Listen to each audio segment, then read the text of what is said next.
Hello, welcome to I Hate Rock Music, and today I'm going to do a video on a band called Song, and really interesting for me to be doing some research and find out about this band again. And what I mean is the fact that I stumbled across this album on YouTube about a year or so ago, and I was really struck by how great the record was, and then I kind of forgot about it.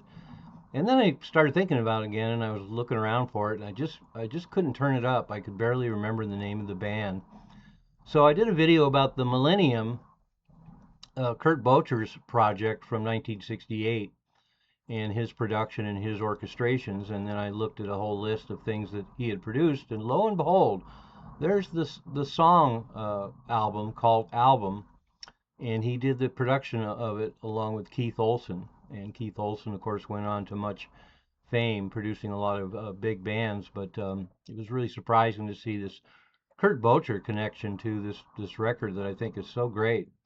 So anyway, really cool band. The band's Rob Lewine on bass, and he actually has an interesting pedigree with the Illinois Speed Press, Little Feat, and Blues Image.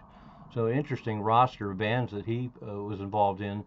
Then Shelley Silverman on drums, who played on the St. John Green album, and then Clark Garman on who is a uh, lead guitar player and got a scholarship to Berklee College of Music at the age of 14. And then lo and behold, the last member of the group on rhythm guitar is Mickey Rooney Jr. And yes, he is the son of the iconic Hollywood actor Mickey Rooney.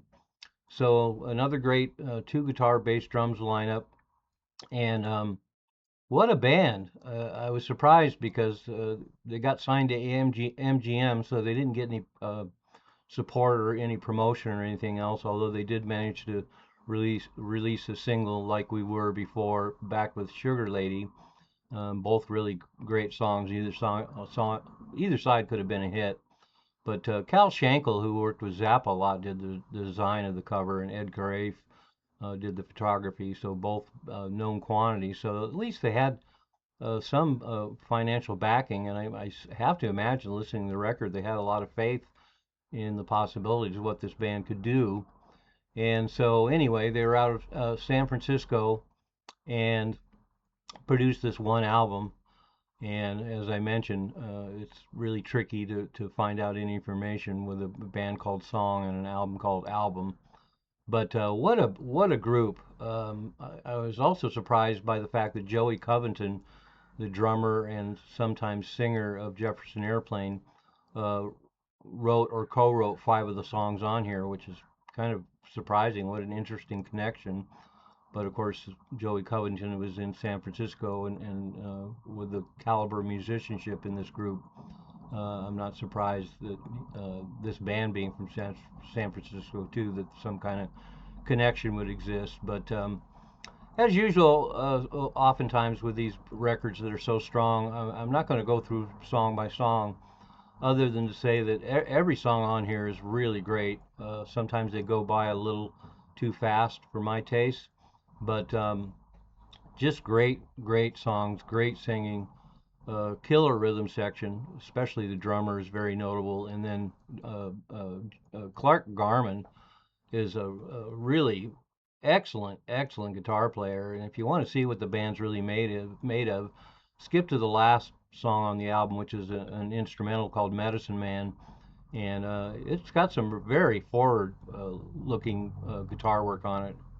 Uh, Clark Garman obviously was very accomplished, and especially for 1970, great guitar player, and so the album's recorded really well, as you would imagine, with Keith Olsen and Kurt Bocher.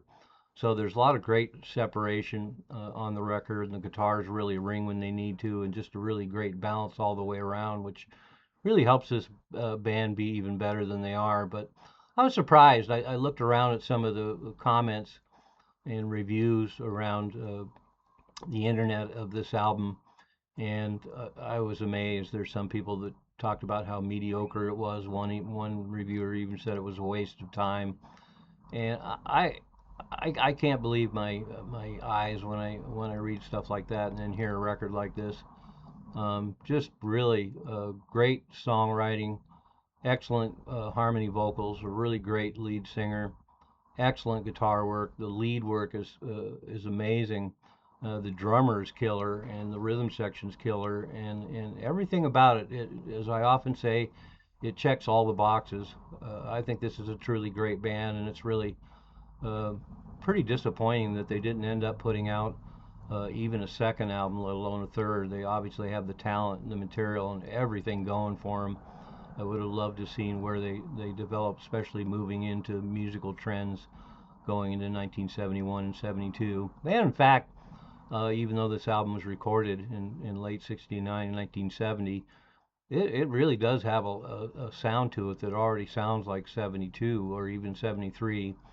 And some of it kind of reminds me of some notable power pop bands. There's a little hint of Badfinger in some of the material, and so there's a little bit of a power pop bend to it, but there's also a song or two on it that pretty much rocks out. So they had the potential to rock a lot harder than they do on a lot of this record. But that said, within a melodic pop rock context, they pack a pretty good punch. And as I mentioned, the choices they make and the arrangements are really rich. Even within short songs, there's a lot going on, and they make all the right choices. Really great breaks. Um, there's a great drum solo at the end of the instrumental, at the end of the record, and there's a little drum break in the middle of the record too. And so a lot of nice little surprises in there for a relatively conventional, straightforward rock album. But it's one of those records where the first time you hear it, the songs are so good, you almost feel like you've heard them before. And so, again, I'm going to sidestep a lot of the reviewers out there that obviously weren't hearing what I'm hearing.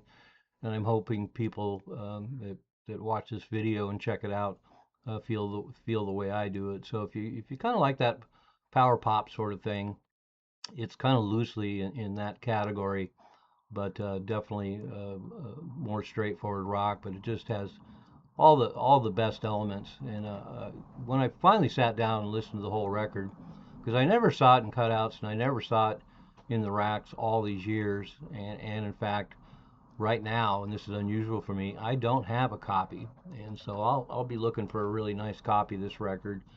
I noticed on Discogs that the price range is pretty wide, so I think I can probably get a pretty nice copy for a pretty good price. But boy, to sit down and listen to it from beginning to end, I was truly blown away.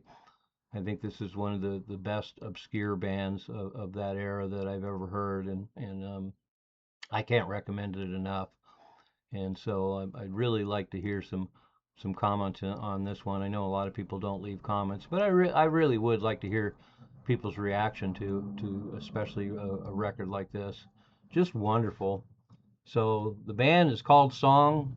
The album's called Album. Came out in 1970 on MGM Records, and it's a true stunner. As usual, the link is posted below. Check them out. I'm Brian Fox. Thanks for watching I Hate Rock Music.